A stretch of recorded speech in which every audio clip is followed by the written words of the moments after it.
Hey you people, my name is Ian Clark. I think everybody knows that I've been doing these videos on the celibacy issue, and we don't talk a lot about other issues, sometimes peripheral issues. So here on YouTube, I'd like to talk about contraception. Contraception is a form of killing, actually, and people don't think of it that way because they can't really see it with their eyes. They can't see it very clearly, very instantly. It doesn't really appear to them in the very, very physical world. But how does this contraception kill things? So number one, I'll talk about the most popular contraception, that is the condom. Now the condom is made with several compounds which are listed as toxic by the FDA, and condoms all contain at least a couple different things that we would call carcinogens or cancer-causing chemicals.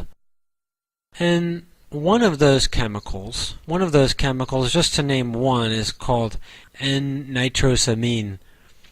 These things are cancer-causing. The FDA has banned them, and anything that might come in contact with the human mouth, for example, baby toys, it's banned in baby toys, and it's banned in anything that is made of plastic that will come in contact with the mouth.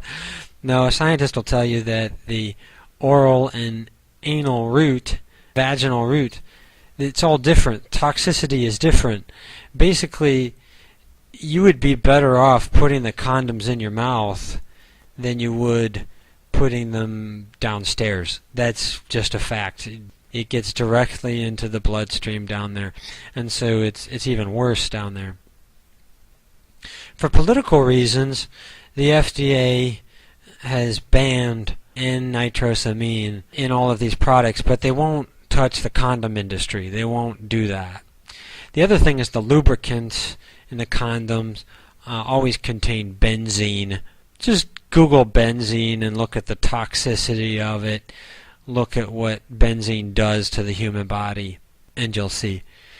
So what is the killing involved in the condom? Well, the first killing, of course, is killing all of the sperm. Killing all of the sperm.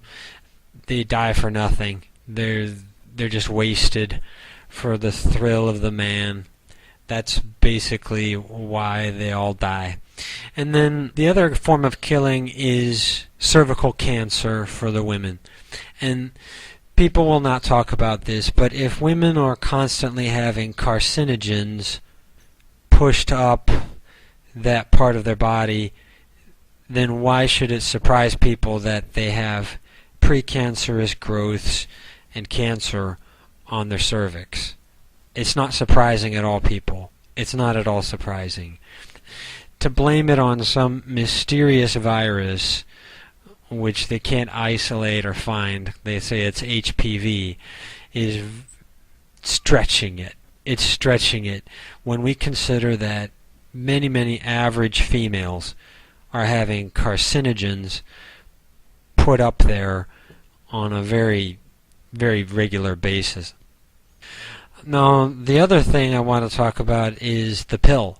When the pill came out, the pill was in extremely high doses, and it caused a lot of cancer. It caused a human death. So the industry did not want to be sued. They wanted to back off of it. So they started to back the dosage down. We never open up the newspaper and see, oh, the pill lowered the dosage of the hormones. But that's what they're doing, and they're doing it for an apparent reason, because these hormones are very dangerous. Now we have something called HRT, hormone replacement therapy, which has already been proven in studies to increase cancer rates at alarming rates. And HRT provides thousands of times higher levels of hormones than what would be natural in a woman's body. So they ban some of the dosages, some of the things related to HRT. They regulate HRT, but they don't touch the pill. And the pill is not many thousands times higher than the natural level. It's tens of thousands times higher. And they are the very same substances. They're two synthetic hormones.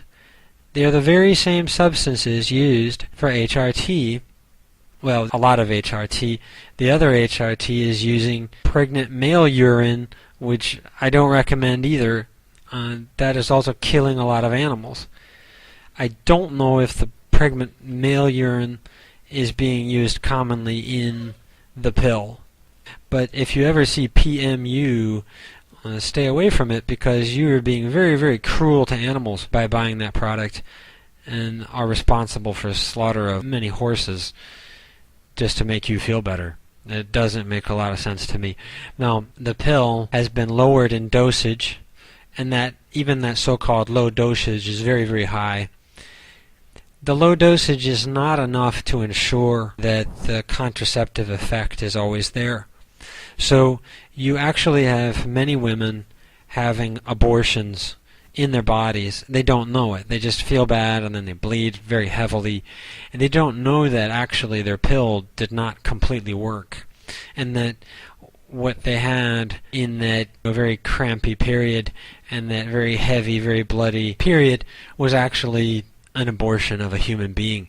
That is killing, my friends, and that is happening a lot. That's happening a lot. Now, the other form of killing in using the pill, of course, is the sperm, the wasted and very brilliant, very intense, very precious seed of the male. And there you have it. That's what's happening with contraception. We're basically using the pill.